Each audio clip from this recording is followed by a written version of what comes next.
Hey, welcome to the Friday Memmy Lore stream. And today we'll probably be talking about my stream because, well, I don't have anything to do today. And since I've also discovered that I have yet to, elaborate on what my lore is. Well, especially what I have in mind right now.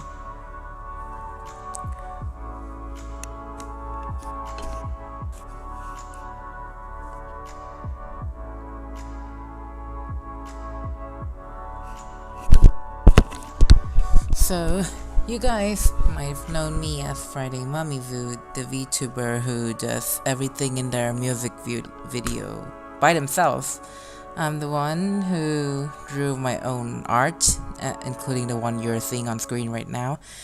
I'm the one who create the script for my Why Alice Oseman is Not Popular in the Asian fandom communities. I am also the one who does all of the mixing, recording, and all that stuff. Like, in my cover videos, the only thing I didn't do was the original music, the Vocaloid music, I mean. What a pathetic life I lead. But yeah, that's basically the Friday Mummy's experience. It's the experience of a budget VTuber.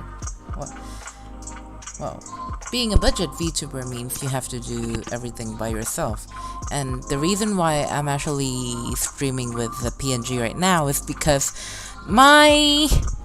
something happened with my model. More specifically, my laptop will literally die if I stream with it right now. So this is what you guys will have to put up with. Wait, let me try to find a background so that this wouldn't look too eerie. Wait, how's the music, guys? Is it bearable? Is it like good?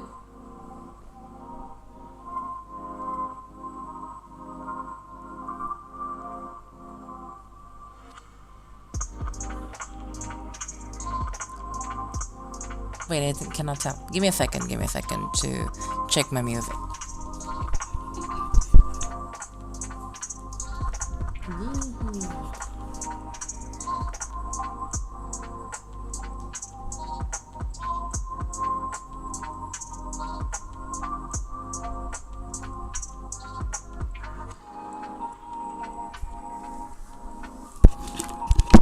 Okay, so I just checked the music and it seems pretty good for now. Yeah. So what is the Friday Mummy Zoo lore anyway? Well, the Friday Mummy Zoo lore is basically give me a second. Let me try to look for the model. Where is the model?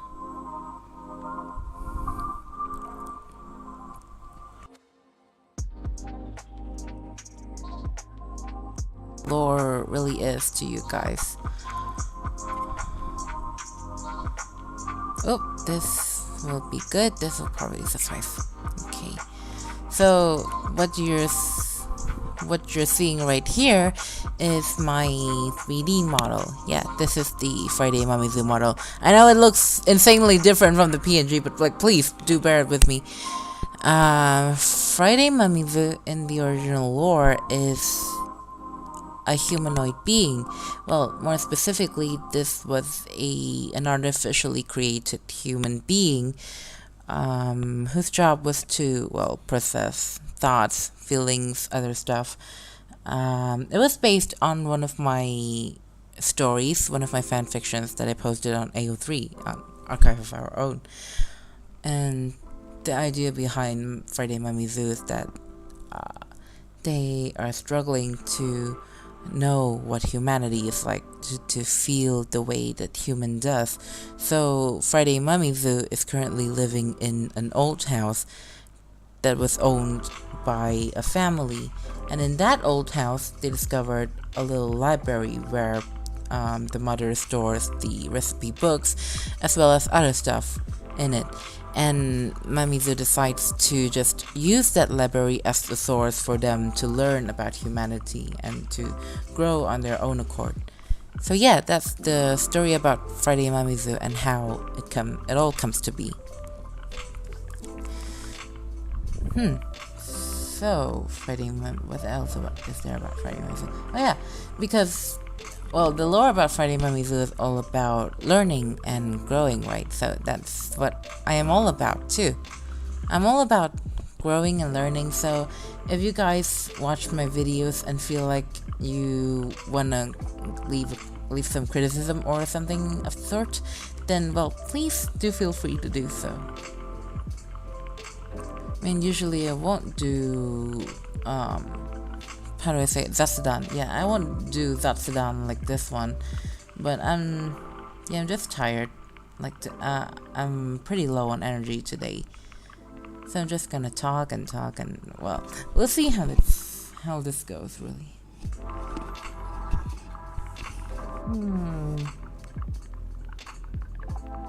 It's a good thing we have a lo-fi background here. Well, I might even read a story to you guys. Yeah, I'll probably read a story to you guys. I'll read something in English, so that means I'll have to open my Archive of Our Own account.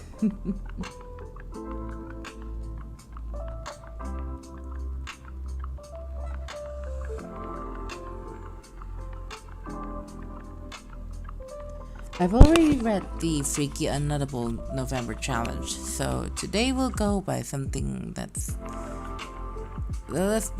probably softer on the eyes, on the feelings for you guys.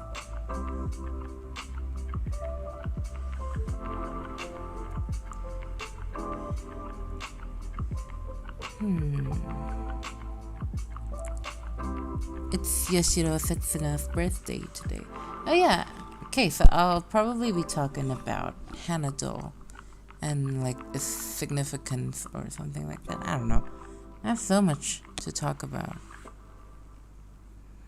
I'll try to find something.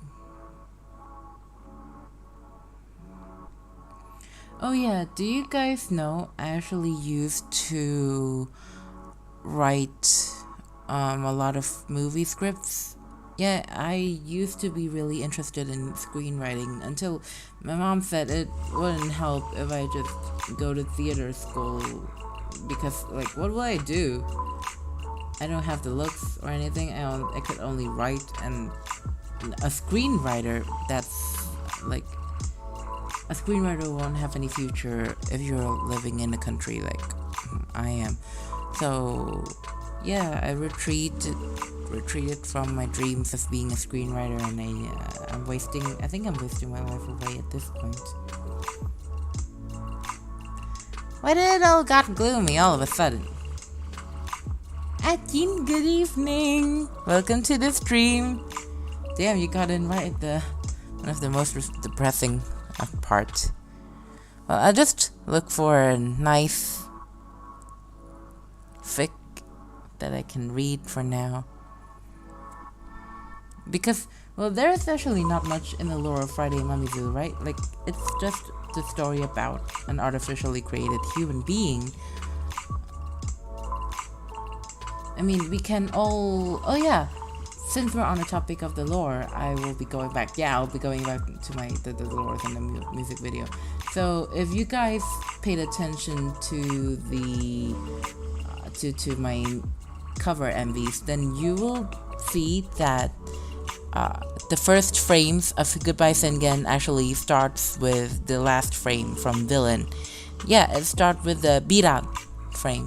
So you can say that Goodbye Sengen is basically a sequel to Villain. But what is the prequel to Villain? Well, I thought that I might do Bitter Choco Decoration or Pita Choco Decoration and turn it into the prequel of Villain, because it aligns with the fact that Friday Mamizu escaped from the facility.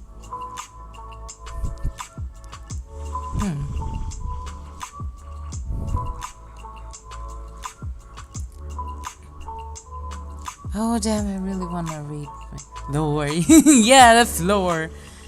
Well, Friday Mamizu lore. What else is there about Friday Mamizu lore? Oh yeah, Friday in the original lore about a Friday Mamizu. Okay, so yeah, fun fact. The initial design and even the story for Friday Mamizu has never been this one. Friday Mamizu was initially the Ashalot, or well, per the English pronunciation, per the American pronunciation, was the axolotl office worker of hell. Yeah, so, and Friday Mamizu also has had pinker hair initially.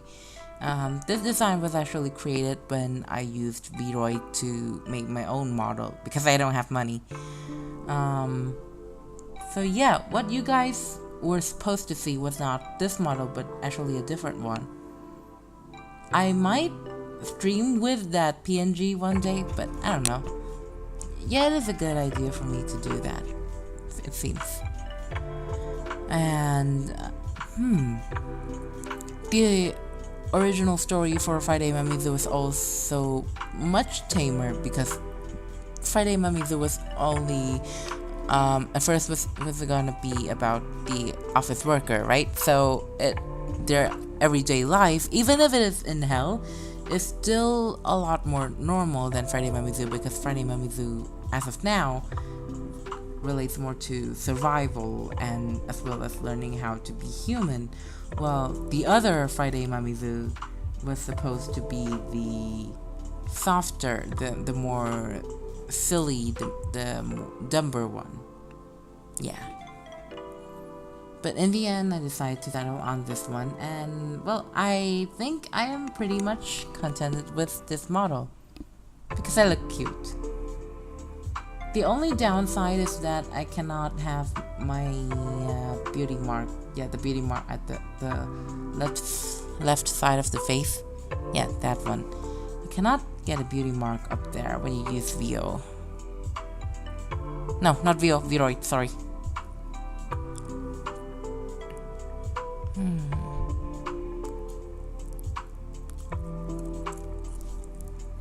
Oh yeah, since there's not many people in the chat today, I think I'll be reading my Let's Take a Hit fanfic, which is an Obey Me fanfic, but in this the characters are smoking the legendary Vietnamese tobacco. Alright, let's go. Let's Take a Hit by Ayn Sophie. Summary: Diavolo, Lucifer, Barbatos, Simeon, and Solomon decided to gather for a little party after Diavolo's official birthday. It was certainly one of Lucifer's weirdest experiences ever in Devildom, one so memorable that he actually had to try to make himself forget about it. Diavolo, Barbatos, Lucifer, and Solomon have gathered all around after Diavolo's official birthday to throw a secret party in their underground club, a Tuklao party. They all sat on little stools, which turned out to be a bit too small for Diavolo and Lucifer's large bodies. Everyone all had in their hand a large pipe made out of bamboo, a liuke to be precise. Barbatos cleared his throat. Today, I will gladly be your instructor for this Tuklao crash course. What's Tuklao? Tuklao, or Vietnamese tobacco, is a special tobacco that is smoked in northern Vietnam provinces in the human world. Well, mostly Thanh Hóa and Hải Phòng, which is famous for its Tuklao Tin Lãng, the one we would be using for today's party. The steward smiled with the confidence of a Tuklao connoisseur, holding up a bag of dried tobacco and his own liuke, and we'll be using this tool called a liuke to smoke it. Barbatos? I didn't know you smoke, Lucifer asked. As a steward, it is my duty to be knowledgeable in everything. Barbatos coughed while turning away from Lucifer's teeming gaze. It's fine, Lucifer. I was shocked too at first, but after good old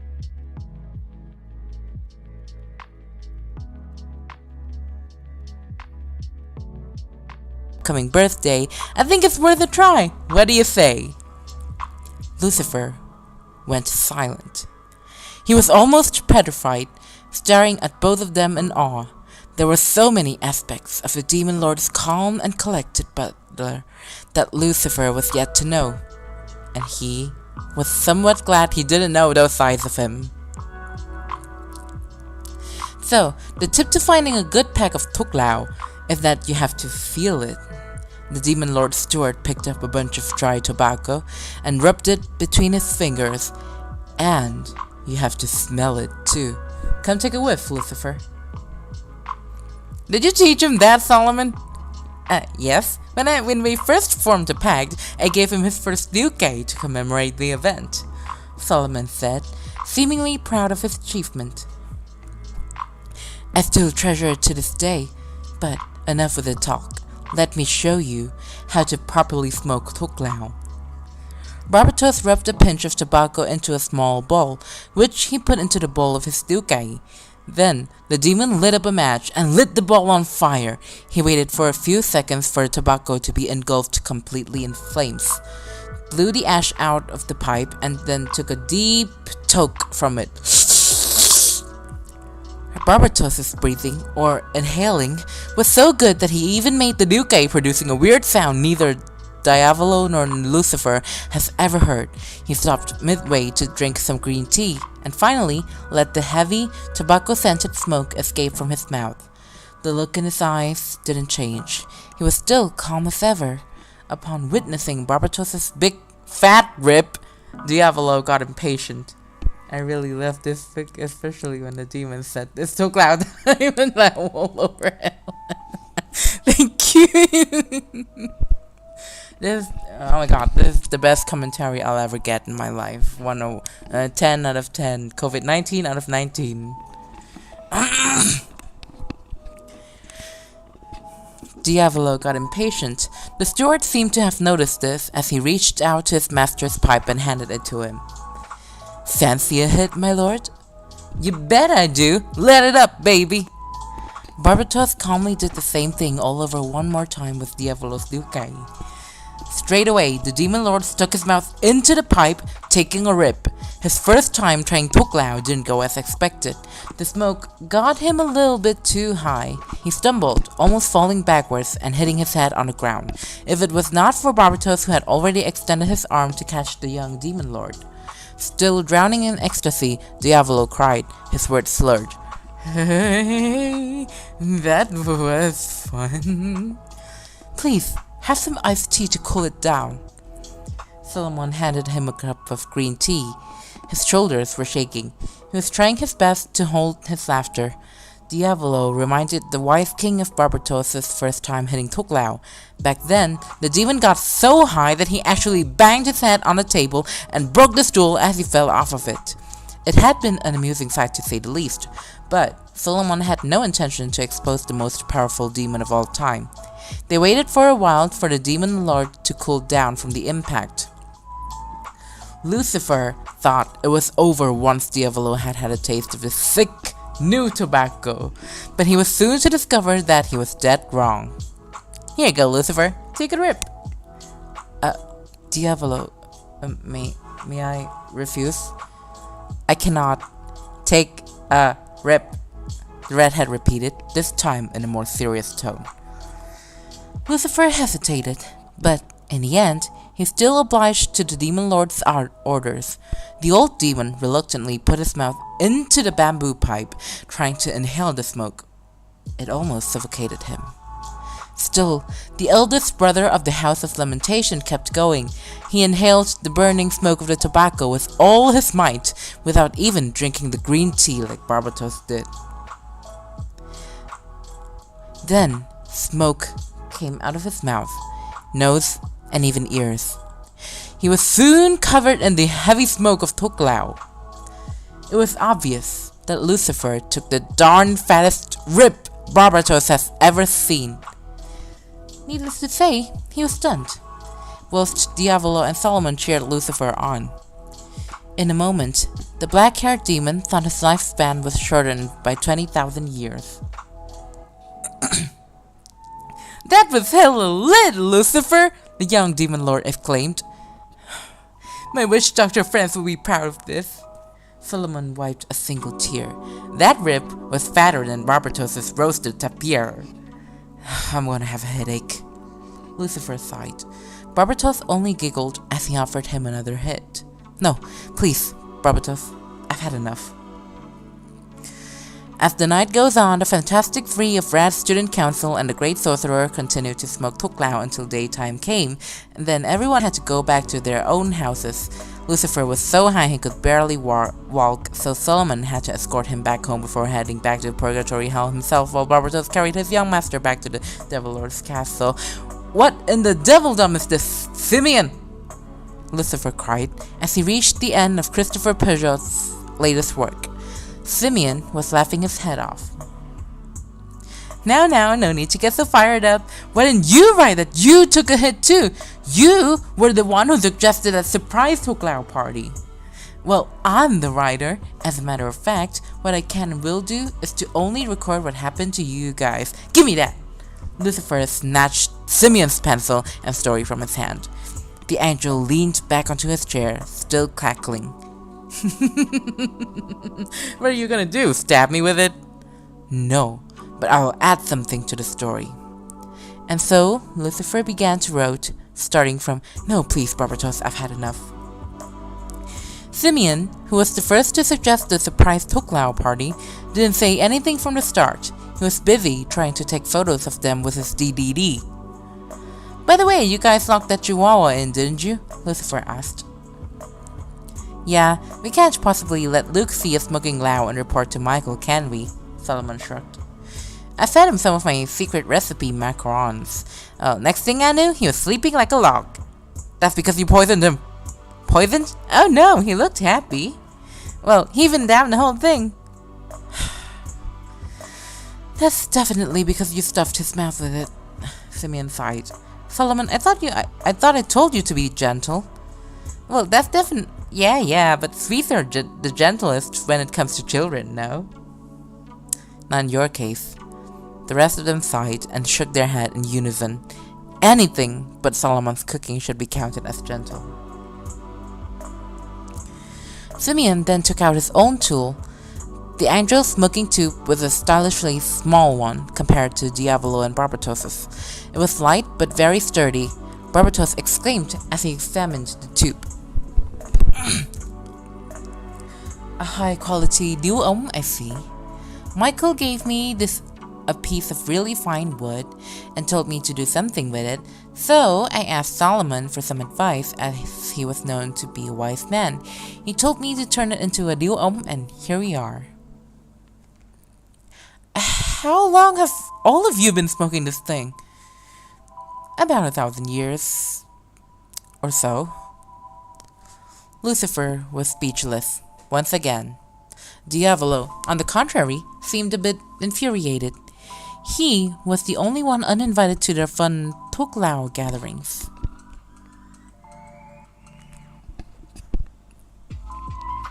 No fair! You guys should have told me sooner. I'd be glad to join y'all. Diavolo, please don't say that. You're going to make me cry. Hey, Lucifer, would you be kind enough to lit my deal for me, please?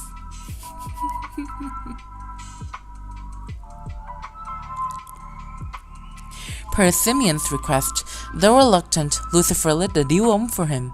With a soft thank you, the angel proceeded to take a hit. Simeon was even more skillful than Barbatos, as he just slowly let the smoke came out of his mouth, as if taking a breeze on a winter's day, and everyone stares of awe. That was oddly romantic, Lucifer. Shut up or else I'm going to rip your paper into 2 equal halves. Well, for someone's first attempt at writing a story, I must say, you do have talent. I was just merely reporting what happened. Are you going to present this to Michael? Well, of course not. Though Simeon was actually thinking, I'm absolutely going to show this to Michael. He remembered Lucifer's dripping face.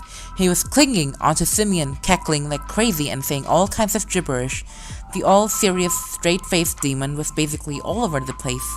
It was hard enough to get his hands off of everyone, and even harder to bring him back to the house of lamentation without awaking his little brothers. Nonetheless, Simeon was quite happy with how everything turned out. "Let's hit Tuklao again someday," Simeon whispered with a smirk. Notes: please don't smoke Tuklao, it's not good for your health. I'm actually, please do not. Actually saw someone smoking Tuklao, right in front of me, and yeah, that was not fun. Okay,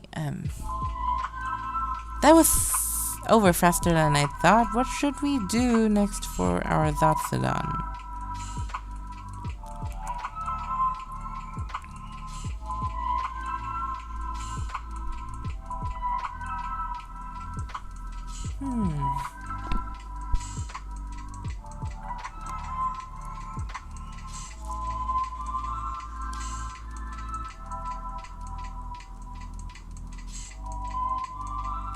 Oh yeah. I will try to find, because we were already in the English speaking realm, so I think it's gonna be weird if I use Vietnamese right now. Or I'll just switch back to Vietnamese for now. Because there's only you guys. But then again, I don't know who the people in the chat are, except for Jin, my friend. Let me see.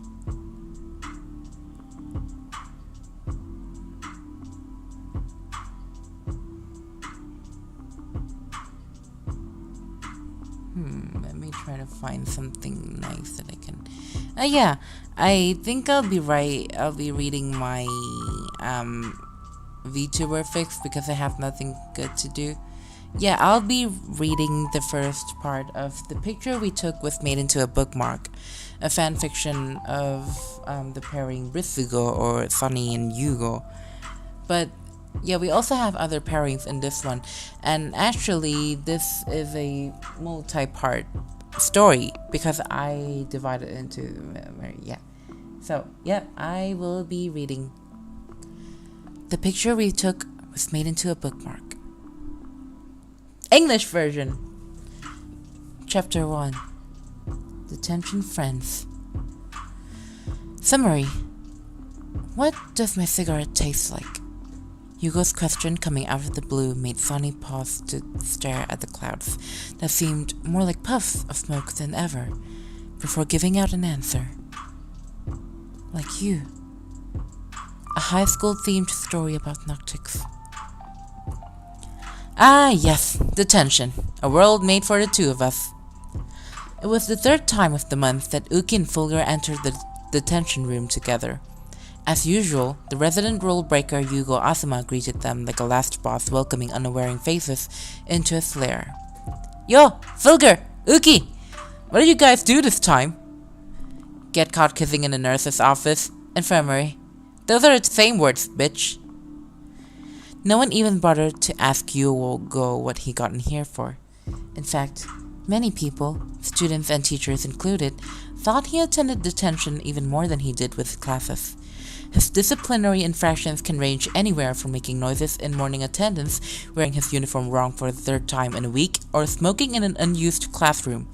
Right now, even in a detention, he could even make himself and his friends feel at home with a little chat. Some people, though, didn't find it as funny as they did. One in particular was the teacher who thought of himself as being unfortunate enough to have been appointed the job of looking after these kids after school. Violetta and Ovid, please refrain from talking to each other. I don't believe any of you are a chatterbox. And Mr. Asuma, please do not try to provoke your friends even further. You should use this time to reflect on my behavior, since this is not my first nor second time. I see you've come here enough to be cheeky with me, Mr. Asuma. What can I say? I'm just stating facts. As the little exchange was getting on the supervisor's nerves, the rapid ringing of his phone provided them a way out. As soon as he left the detentionies on their own, they started to engage in their riveting conversations where it was left off. Yugo didn't need to announce his leave either and just headed straight outside. Hu-chan, look! I just got this new fairy lipstick from Donkey. Oh, how should I comment on this? Am I cute? Yes, very. You look good with every color. Don't you, Uki? Fulgur didn't say anything else, only silently staring at his boyfriend's little petal-like lips. The way that his mouth curled up made him somewhat resemble a cat asking to be pampered by its master.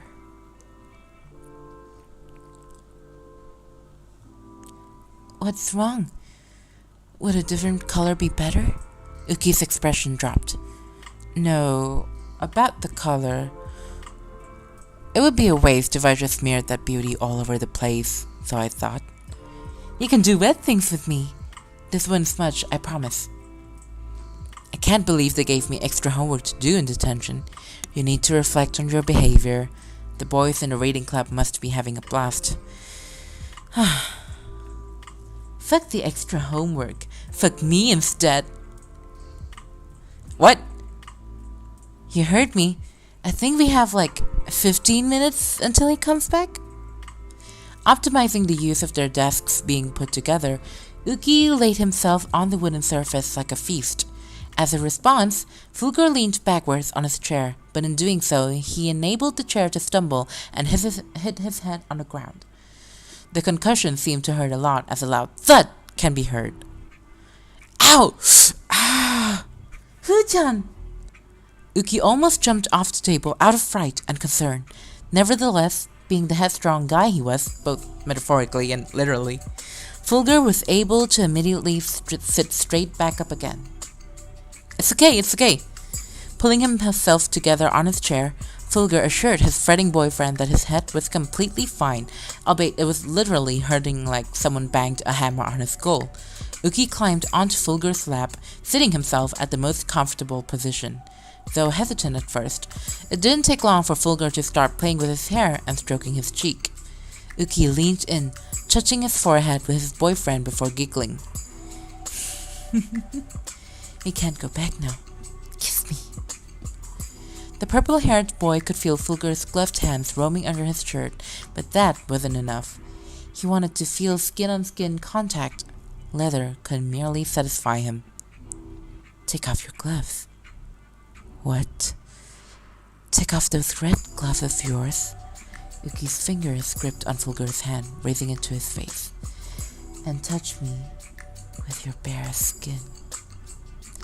Just like that, instead of Uki's hand, it was his teeth that pulled the latex glove off to reveal Fulgur's long, elegant fingers.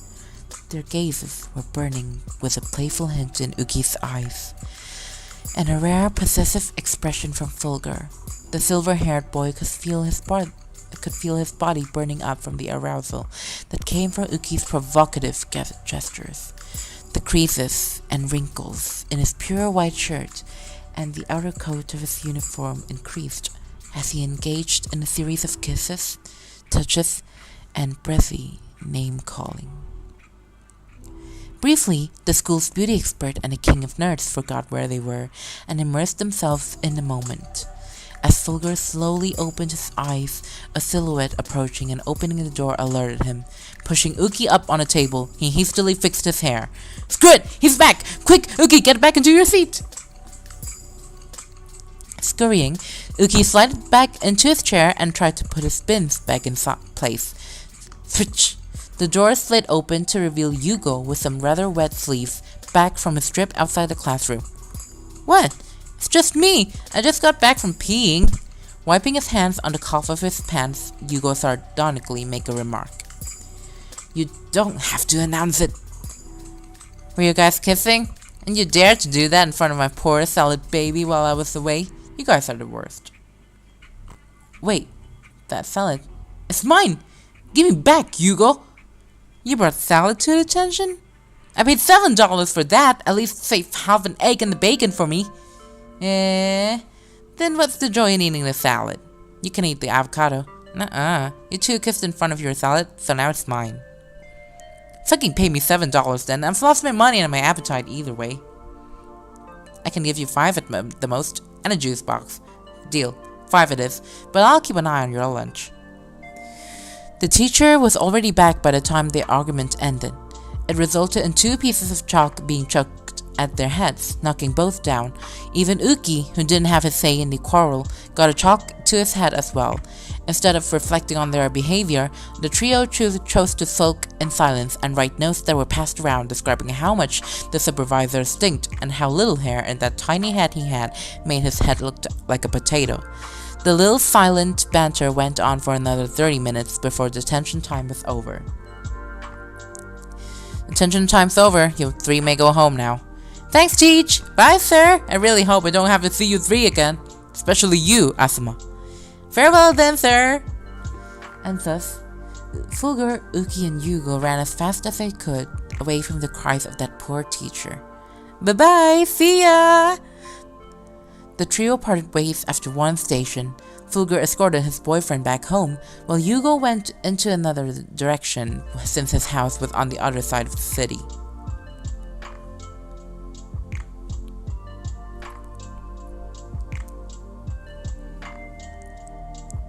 Chapter 2.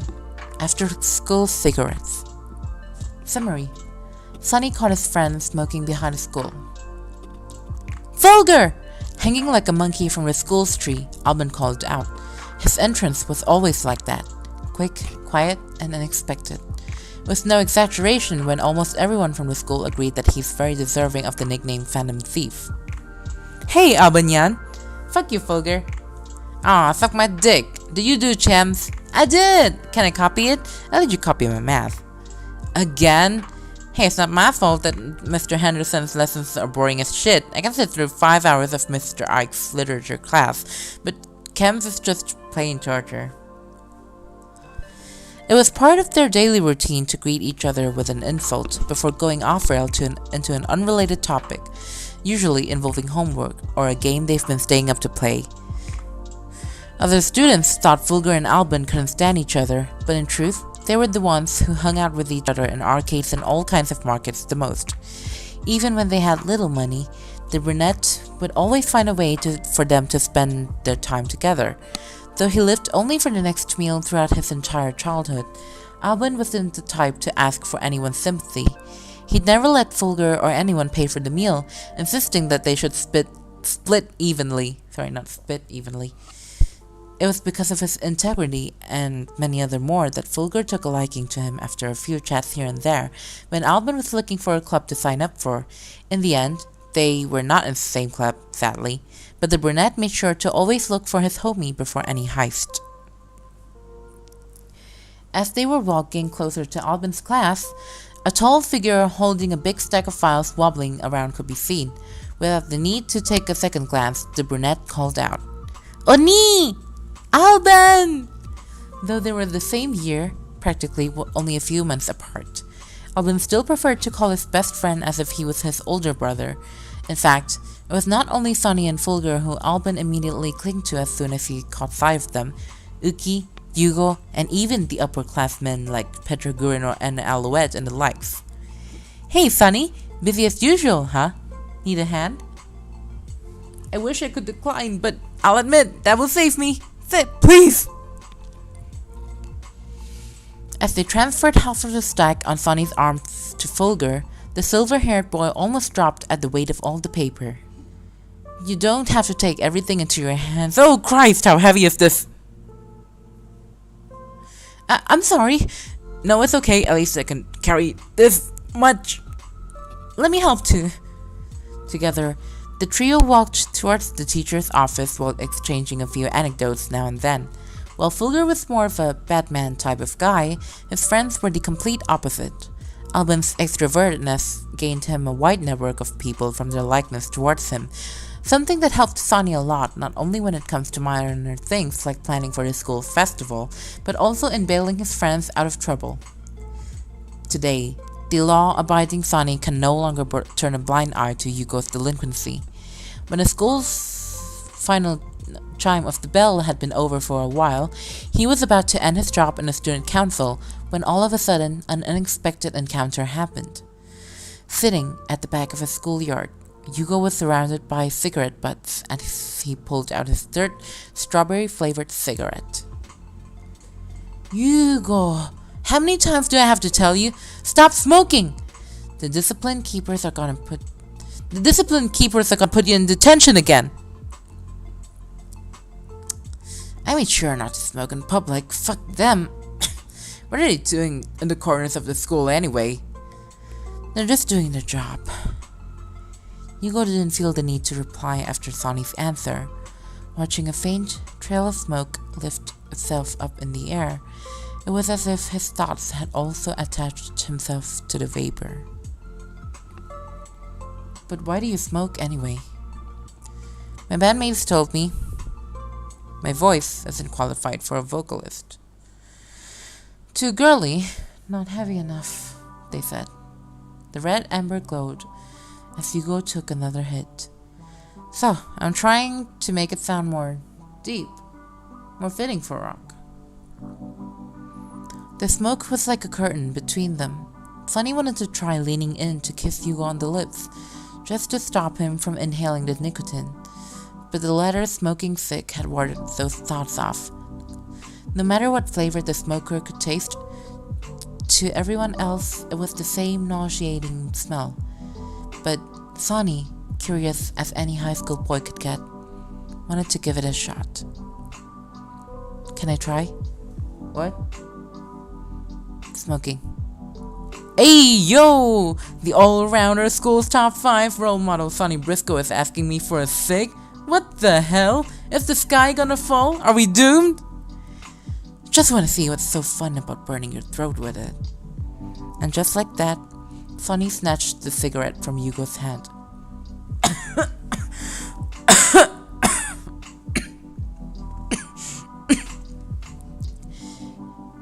It ended up in a whole bunch of smoke and a Hugo who was laughing hysterically like a hyena.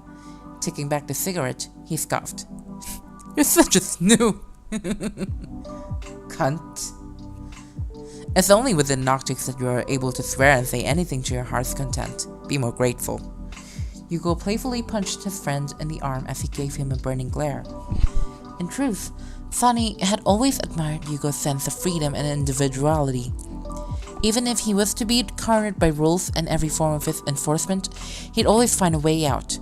It was particularly due to that Sonny approached him, but he decided to stay till the end after discovering how sweet of a person Hugo was behind that exterior.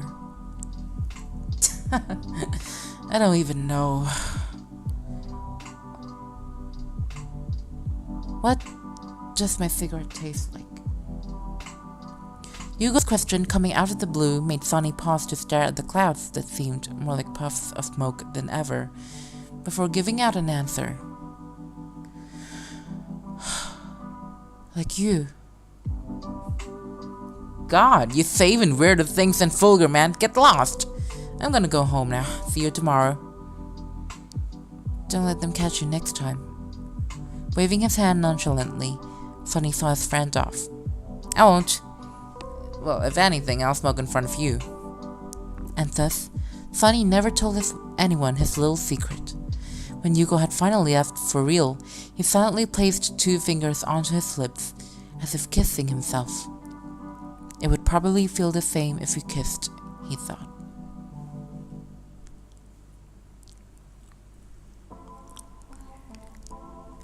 Hey, thank you, Jean, for loving it so much. I'll probably be reading the Vietnamese version some days later, like for next week.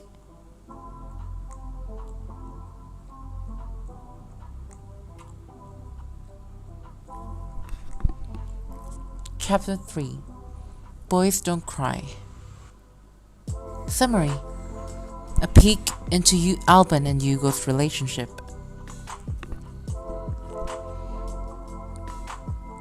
Hey! Alban! Hugo's face immediately lit up as soon as he saw the boy with the cat ear hair clips. Making themselves comfortable on the floor, they laid out their lunch with all the snacks, drinks, and whatnot.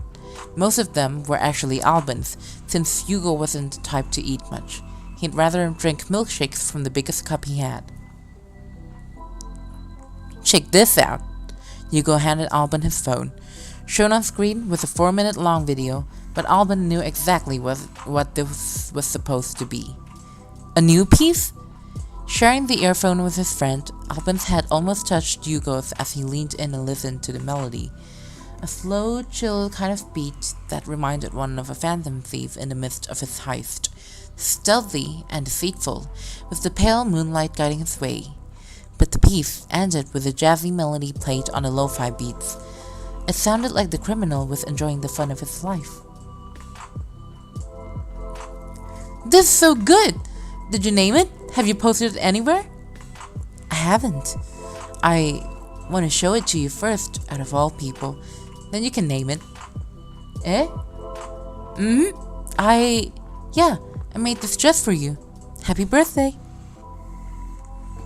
Aw, thanks. You even planned this out for me. It's been a while.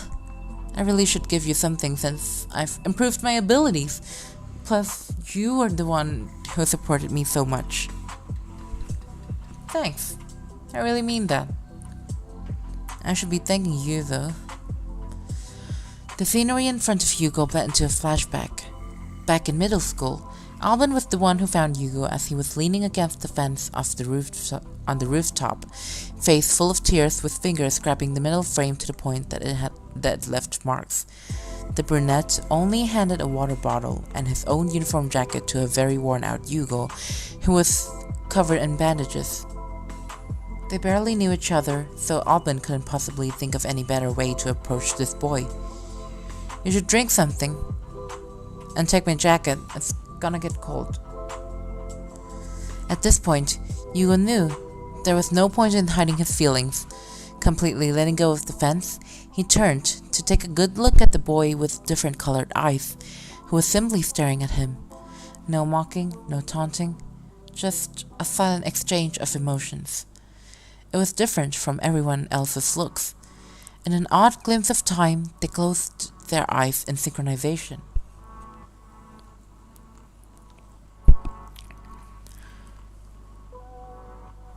What's your name? Alban Knox, Class 2A. You? Hugo Asuma, Class 2C. That's a nice name. And your voice is beautiful, too. That was the first time they ever talked. Middle school sure wasn't easy, but at least they had each other's back. Since Alban was the only one other than Ike who had been by Hugo's side every day since day number one, he was the only one who had the chance to listen to the black-haired boy's voice of a nightingale. Though he constantly had the support from Alban, Hugo couldn't completely let go of the dark thoughts that just kept grabbing at him, pulling him down an abyssal nightmare. There had been nights when he woke up covered in cold sweat, breaths going unsteady as he could feel his back getting wet and sticky. But he didn't want to worry his parents, who had already had a hard time with their troubled child. Instead, he could find solace in music, but what Hugo was yearning for was more than that. He longed for a deep connection with someone outside of that little circle he had and knew. And thus, Alban was the one who took that responsibility. I don't want to die. I just want to live a happy life. Is it so hard?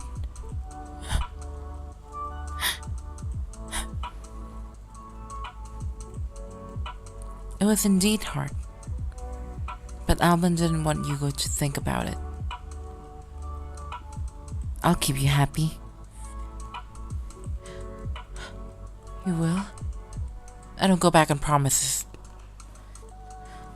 There were times when Sunny found Hugo and Alban on the rooftop, lying next to each other with their heads almost touching, and sometimes the former would have his arm latching onto the other one. This was their hopping spot, and no wee kid dared to come near wherever the delinquent Hugo Asuma went, so the pair could have it all to themselves. This privilege, of course, extended to their friends, but it was not like they could all get together every day. Knowing how rare it was for them to spend time as a group, they all cherished every moment of it. Well, I think I'll be ending the stream here because I have school tomorrow. Fucking goddamn. That's the cons of being, in school and being a VTuber at the same time. But yeah, I will be ending my stream for now. I'll actually try to get a proper reading of this entire fic because I'm afraid that reading it in many parts won't do it justice. You have to like listen to every chapter one by one in one single stream. So yeah, I'll be ending it right here, right now. Thank you very much for Jin and everyone else who came to the stream. Thank you for coming. I love you all. Ami Mirzu.